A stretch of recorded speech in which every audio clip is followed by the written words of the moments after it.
But ಇಂಥ ವಿಚಾರಗಳಲ್ಲಿ especially ಅಲ್ಲಿವರೆಗೆ ತುಂಬ ಚೆನ್ನಾಗಿ ಅಂದರೆ ಈಗ ಮಾರ್ಗದರ್ಶಕ ಮಂಡಳಿಯ ಸದಸ್ಯರುಗಳನ್ನ ರಾಜ್ಯಪಾಲರಾಗಿ ನೇಮಕ ಮಾಡ್ತಾರೆ, ಆರಾಮಾಗಿರ್ತಾರೆ ಅವರು ಲೋಕಭವನದಲ್ಲಿ. ಯಾವಾಗ ಇಂಥ ಸರ್ಕಾರ ರಚನೆಯ ಸಂದರ್ಭ ಬರುತ್ತಾ ಅವಾಗ ನಾನು ಇದ್ದೀನಿ ಅಂತ ತೋರಿಸೋದಕ್ಕೆ ಮತ್ತು ಸದನಗಳಲ್ಲಿ ಮೊದಲ ಬಾರಿ ಭಾಷಣ ಮಾಡುವಾಗ ಭಾಷಣದ ಅಂಶಗಳ ಬಗ್ಗೆ ಇವೆರಡು ಸರಿ ಭಾರಿ ಸೌಂಡ್ ಮಾಡ್ತಾರೆ.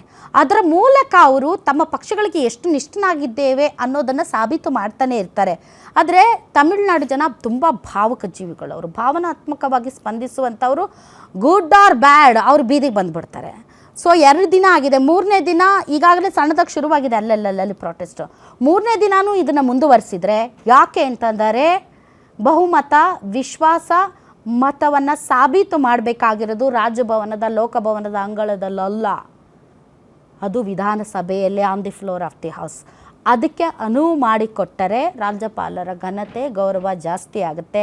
ಹಿಂಗೆ ಸಿಗ್ನೇಚರ್ ತಗೊಂಬ ಅವ್ರು ನಿಲ್ಲಿಸು ಇವ್ರು ನಿಲ್ಲಿಸು ಅಂತಂದರೆ ಜನ ಸುಮ್ಮನೆ ಇರಲ್ಲ ಅಷ್ಟೇ.